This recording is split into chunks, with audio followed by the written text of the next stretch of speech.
Assalamualaikum warahmatullahi wabarakatuh. Di sini kami dari kelompok 5 ingin menjelaskan tentang cara menghitung return dan risiko, portofolio dan analisisnya. Kelompok kami terdiri dari 3 orang.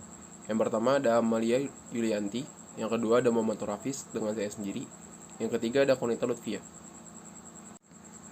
Hari ini kita akan membahas definisi return, risiko, dan portofolio.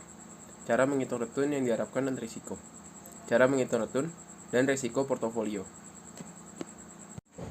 Pendahuluan. Dasar keputusan investasi terdiri dari return harapan, tingkat risiko, serta hubungan antara return dan risiko. Alasan utama mengapa orang berinvestasi, khususnya saham, adalah untuk memperoleh keuntungan. Suatu hal yang sangat wajar jika investor menuntut tingkat return tertentu atas dana yang telah diinvestasikannya. Return harapan dari investasi yang telah dilakukannya merupakan kompensasi atas biaya kesempatan atau opportunity cost, dan risiko penurunan daya beli akibat adanya pengaruh inflasi. Sikap investor yang mengharapkan return tertentu harusnya mempertimbangkan beberapa besar risiko yang harus ditanggung dari investasi tersebut. Umumnya makin besar return harapan, maka semakin besar risiko yang harus ditanggung. Risiko diartikan sebagai kemungkinan return aktual yang berbeda dengan return harapan. Secara spesifik, mengacu pada kemungkinan realisasi, return aktual lebih rendah dari return minimum yang diharapkan. Definisi return, risiko, dan portofolio. Return. Return is the motivation force in the investment process. Is it the return for undertaking the investment menurut Jones? Menurut Susilo, return sebagai pendapatan yang diterima di masa yang akan datang dari sebuah investasi yang dilakukan pada saat ini. Kesimpulannya, return adalah tingkat keuntungan yang dinikmati oleh pemodal atas suatu investasi yang dilakukannya. Sumber-sumber return terdiri dari 2 komponen. Yang pertama ada yield, yang kedua adalah capital gains atau loss. Jenis-jenis return terbagi menjadi 2, yaitu return realisasi atau return aktual atau realized return. Yang kedua ada return yang diharapkan atau expected return. Risiko adalah penyimpangan variabilitas antara keuntungan diharapkan atau expected return dengan keuntungan sesungguhnya atau actual return menurut Susilo tahun 2009. Risiko sebagai suatu keuntungan yang menyimpang dari yang diharapkan. Penyimpangan bersifat linear dan berbanding lurus. Semakin besar penyimpangan antara tingkat keuntungan aktual dengan keuntungan diharapkan, berarti semakin besar risiko yang dihadapi, menurut Usnan tahun 2001. Maka dapat disimpulkan bahwa risiko merupakan perbedaan antara return aktual yang diterima dengan return diharapkan.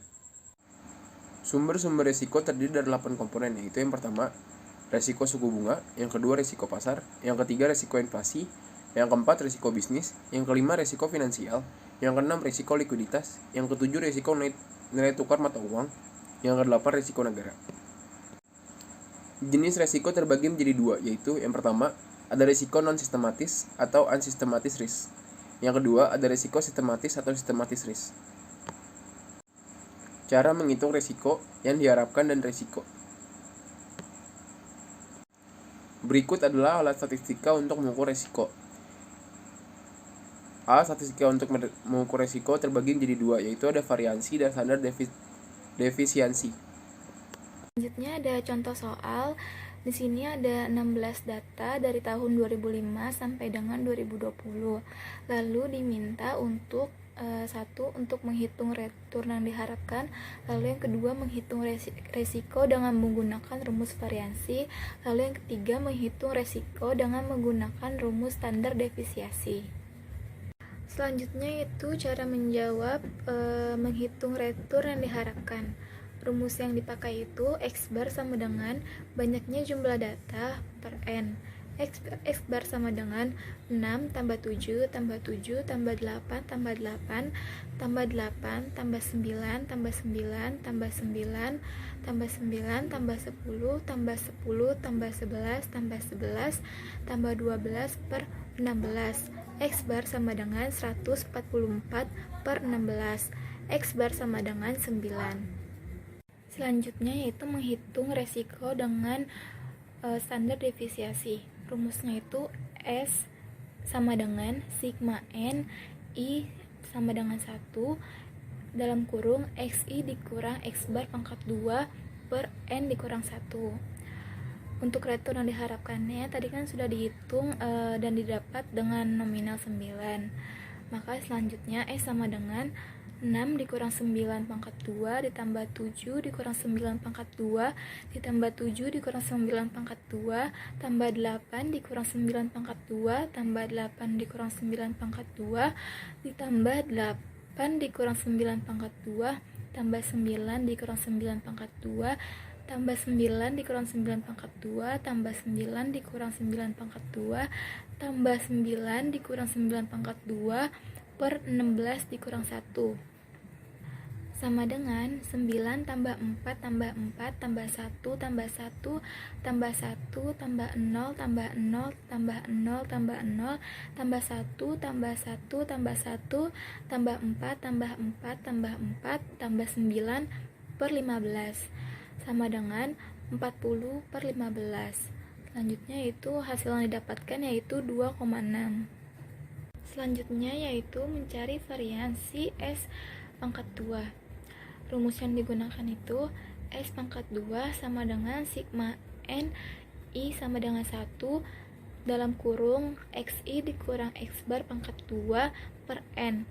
S sama dengan akar 2,6 pangkat 2, S sama dengan 2,6, S sama dengan 1,6.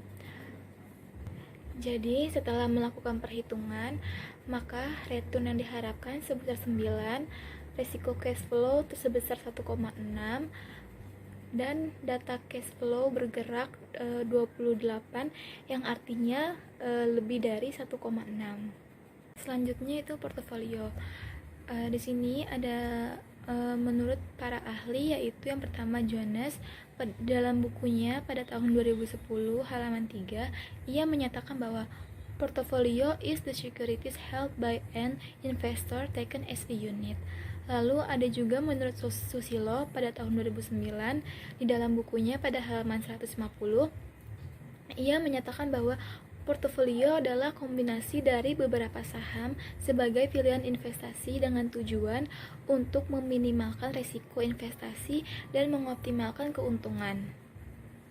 Maka dapat kita simpulkan bahwa portofolio merupakan sekumpulan aset, sekuritas, atau surat-surat berharga yang bertujuan untuk meminimalkan risiko dan mengoptimalkan risiko.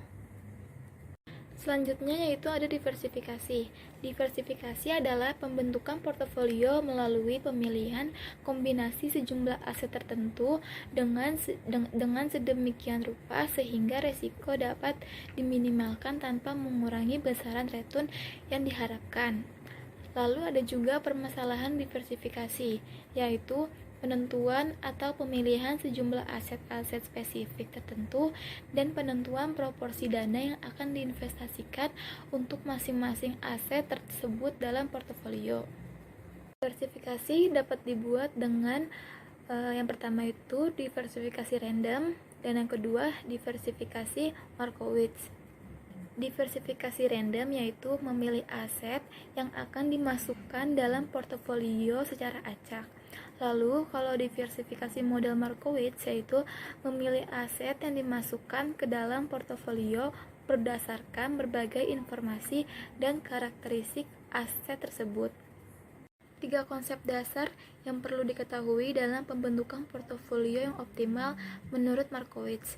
Yang pertama itu portofolio efisien dan portofolio optimal. Lalu yang kedua fungsi utilitas dan kurva indiferen. Lalu yang ketiga aset berisiko dan aset bebas risiko. Selanjutnya yaitu cara menghitung return dan risiko portofolio. Contoh soal. Di sini terdapat sebuah data yang terdiri dari 5 tahun yaitu dari tahun 2016 sampai dengan tahun 2020. Di mana memiliki 3 aset yang berbeda yaitu aset X, aset Y, dan aset Z. Lalu kita diminta untuk yang pertama itu untuk menghitung return yang diharapkan portofolio X, Y, dan Z sebesar 50%. Lalu yang kedua untuk menghitung resiko portofolio X, portofolio Y, dan portofolio Z. Lalu yang ketiga menghitung return yang diharapkan portofolio XY dengan perbandingan 50% pada portofolio X dan 50% pada portofolio Y. Lalu yang keempat, menghitung return yang diharapkan portofolio XZ dengan perbandingan 50% untuk portofolio X tambah 50% untuk portofolio Z. Lalu yang kelima, menghitung return yang diharapkan portofolio YZ dengan perbandingan 50% untuk portofolio Y dan 50% untuk portofolio Z. Lalu yang keenam, menghitung risiko portofolio XY. Lalu menghitung risiko portofolio XZ, dan yang terakhir menghitung risiko portofolio YZ. Selanjutnya yaitu menghitung return portofolio X. Return portofolio X sama dengan 0,50 dikali 8 ditambah 0,50 dikali 10 ditambah 0,50 dikali 12 ditambah 0,50 kali 14 ditambah 0,50 kali 16 per 5 sama dengan 4 tambah 5 tambah 6 tambah 7 tambah 8 per 5 sama dengan 30 per 5.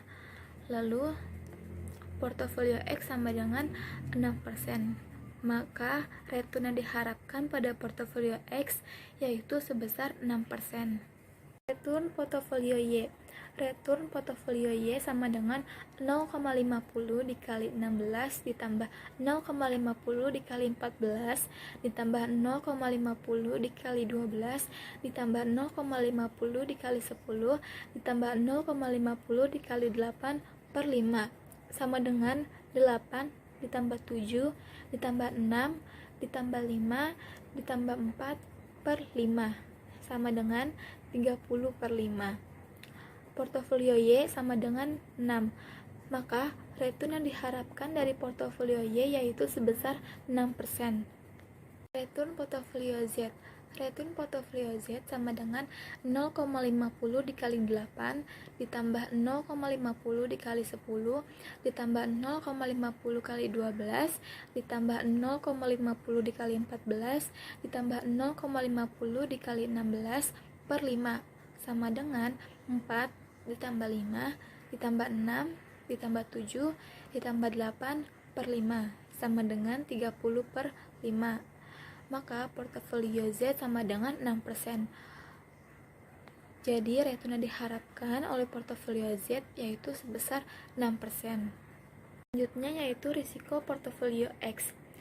Risiko portofolio X sama dengan akar 4 dikurang 6 pangkat 2 ditambah 5 dikurang 6 pangkat 2 ditambah 6 dikurang 6 pangkat 2 ditambah 7 dikurang 6 pangkat 2 ditambah 8 dikurang 6 pangkat 2 per 5 dikurang 1. Risiko portofolio X sama dengan akar min 2 pangkat 2 ditambah min 1 pangkat 2 ditambah 0 pangkat 2 ditambah 1 pangkat 2 ditambah 2 pangkat 2 per 4.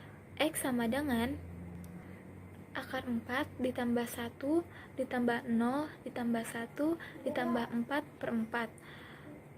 X sama dengan akar 10 per 4. X sama dengan 2,5. Maka risiko portofolio X sebesar 2,5%. Risiko portofolio Y. Risiko portofolio Y sama dengan akar dikurang 6 pangkat 2 ditambah 7 dikurang 6 pangkat 2 ditambah 6 dikurang 6 pangkat 2 ditambah 5 dikurang 6 pangkat 2 ditambah 4 dikurang 6 pangkat 2 lalu dibagi 5 dikurang 1 dijumlah menjadi akar 2 pangkat 2 ditambah 1 pangkat 2 ditambah 0 pangkat 2 ditambah min 1 pangkat 2 ditambah min 2 pangkat 2 lalu dibagi 4 dijumlah menjadi akar 4 ditambah 1 ditambah 0 ditambah 1 ditambah 4 lalu dibagi 4 dijumlah menjadi akar 10 dibagi 4 sama dengan 2,5. Risiko portofolio Y sama dengan 2,5%.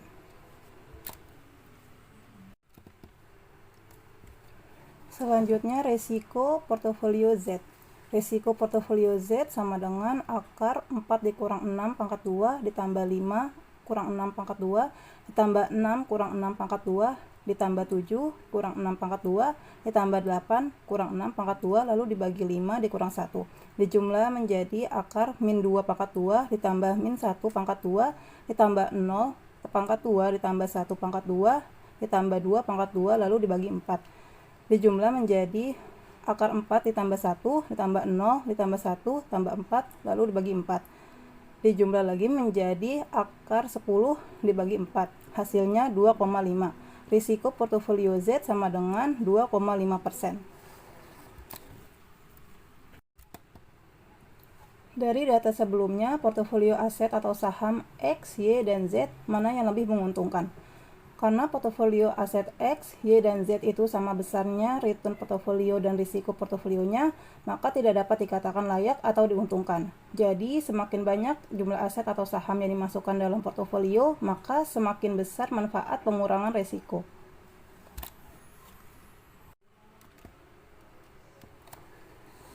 Selanjutnya kita menghitung return portofolio gabungan X dan Y. Portofolio XY sama dengan 0,50 dikali 8 ditambah 0,50 dikali 16 ditambah 0,50 dikali 10 ditambah 0,50 dikali 14 ditambah 0,50 dikali 12 ditambah 0,50 dikali 12 ditambah 0,50 dikali 14 ditambah 0,50 dikali 10 ditambah 0,50 dikali 16 ditambah 0,50 dikali 8 lalu dibagi 5. Sebelumnya 0,50 ini didapatkan dari alokasi dana masing-masing aset. Lalu dijumlah menjadi 4 ditambah 8 ditambah 5 ditambah 7 ditambah 6 tambah 6 ditambah 7 tambah 5 ditambah 8 tambah 5 lalu dibagi 5. Lalu dijumlah menjadi 12 ditambah 12 ditambah 12 ditambah 12 ditambah 12 lalu dibagi 5. Sama dengan 60 dibagi 5 lalu hasilnya 12%. Return yang diharapkan portofolio XY sama dengan 12%.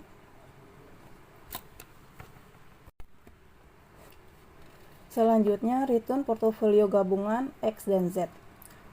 Return portofolio XZ sama dengan 0,50 dikali 8 ditambah 0,50 dikali 8 ditambah 0,50 dikali 10 ditambah 0,50 dikali 10 ditambah 0,50 dikali 12 ditambah 0,50 dikali 12 ditambah 0,50 dikali 14 ditambah 0,50 dikali 14 ditambah 0,50 dikali 14 ditambah 0,50 dikali 16 ditambah 0,50 dikali 16 lalu dibagi 5.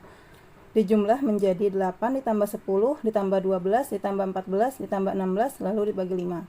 Lalu dijumlah menjadi 60 dibagi 5 lalu hasilnya 12%. Return yang diharapkan portofolio XZ sama dengan 12%. Selanjutnya, return portofolio gabungan Y dan Z. Return portofolio YZ sama dengan 0,50 dikali 16 ditambah 0,50 dikali 8 ditambah 0,50 dikali 14 ditambah 0,50 dikali 10 ditambah 0,50 dikali 12 ditambah 0,50 dikali 12 ditambah 0,50 dikali 10 ditambah 0,50 dikali 14 ditambah 0,50 dikali 8 ditambah 0,50 dikali 16 lalu dibagi 5. Dijumlah menjadi 8 ditambah 10 ditambah 12 ditambah 14 ditambah 16 lalu dibagi 5. Lalu dijumlah menjadi 60 dibagi 5 dan hasilnya 12%. Return yang diharapkan portofolio X, Y, dan Z sama dengan 12%. Selanjutnya kita menghitung risiko portofolio gabungan X dan Y. Risiko portofolio XY sama dengan akar 12 dikurang 12 pangkat 2 ditambah 12 kurang 12 pangkat 2 ditambah 12 kurang 12 pangkat 2 ditambah 12 kurang 12 pangkat 2 ditambah 12 kurang 12 pangkat 2 lalu dibagi 5 dikurang 1. Lalu hasilnya akar 0 dibagi 4 sama dengan 0. Jadi risiko portofolio XY adalah 0%. Lalu selanjutnya risiko portofolio gabungan X dan Z. Risiko portofolio XZ sama dengan akar 8 dikurang 12 pangkat 2 ditambah 10 kurang 12 pangkat 2 ditambah 12 kurang 12 pangkat 2 ditambah 14 dikurang 12 pangkat 2 ditambah 16 kurang 12 pangkat 2 lalu dibagi 5 dikurang 1. Dijumlah menjadi akar min 4 pangkat 2 ditambah min 2 pangkat 2 ditambah 0 pangkat 2 ditambah 2 pangkat 2 ditambah 4 pangkat 2 dibagi 4. Lalu dijumlah menjadi akar 16 ditambah 4 ditambah 0 ditambah 4 ditambah 16 lalu dibagi 4. Lalu dijumlah menjadi akar 40 dibagi 4. Lalu hasilnya akar 10. Risiko portofolio XZ sama dengan 3,16. Risiko portofolio XZ sama dengan 3,16%. Lalu selanjutnya menghitung risiko portofolio gabungan Y dan Z. Risiko portofolio YZ sama dengan akar 12 dikurang 12 pangkat 2 ditambah 12 kurang 12 pangkat 2 ditambah 12 kurang 12 pangkat 2 ditambah 12 kurang 12 pangkat 2 ditambah 12 kurang 12 pangkat 2. Lalu dibagi 5 dikurang 1. Lalu dijumlah menjadi akar 0 pangkat 2 ditambah 0 pangkat 2 ditambah 0 pangkat 2 ditambah 0 pangkat 2 ditambah 0 pangkat 2. Lalu dibagi 4. Dijumlah menjadi akar 0 dibagi 4. Risiko portofolio YZ sama dengan 0. Jadi risiko portofolio Y dan Z sama dengan 0%.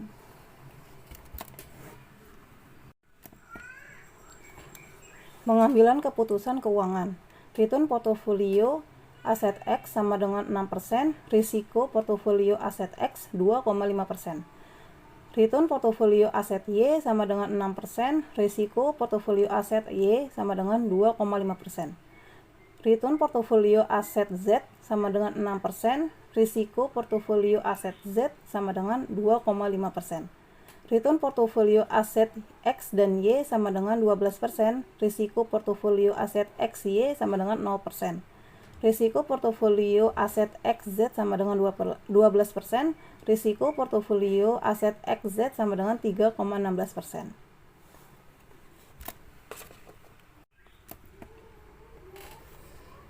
Dari data sebelumnya, portofolio aset atau saham mana yang lebih menguntungkan? Karena portofolio aset XY dan XZ itu sama besarnya return portofolionya, kita dapat melihat kedua risiko portofolio tersebut. Portofolio aset atau saham yang lebih menguntungkan dari portofolio tersebut adalah XY. Jadi, portofolio XY yang lebih layak atau diuntungkan karena risiko portofolionya lebih kecil dibandingkan dengan risiko portofolio XZ.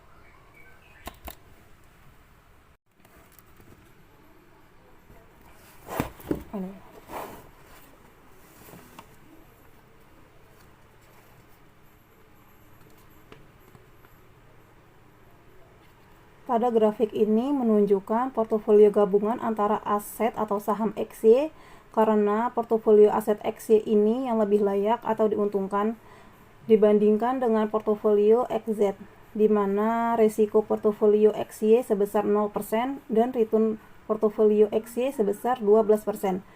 Dan juga kelebihan portofolio gabungan ini dibandingkan dengan aset tunggal atau individu adalah kita bisa mengurangi risiko tanpa harus mengurangi tingkat return yang diharapkan.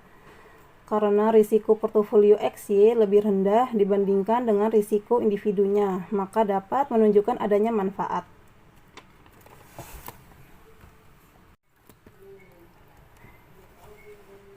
Daftar pustaka. Buku-buku yang kita jadikan referensi diantaranya dari buku Mahmud M. Hanafi pada tahun 2020 dengan bukunya Teori Portofolio dan Analisis Investasi, Revisi Teori, dan buku Empiris Yogyakarta Gadjah Mada Universitas Press. Yang kedua dari Suteja Jaja Ardi Gunardi pada tahun 2016 dengan bukunya Manajemen Investasi dan Portofolio, cetakan ke-1 Canisius IKPI Bandung, penerbit PT Revika Aditama. Yang ketiga dari Embun Prowanta Didit Helianto pada tahun 2020 dengan bukunya Manajemen Investasi dan Portofolio, Goshen Publishing Yogyakarta. Dan yang terakhir dari Eduardus Tandelilin pada tahun 2017 dengan bukunya Pasar Modal, Manajemen Portofolio dan Investasi, Yogyakarta Canisius.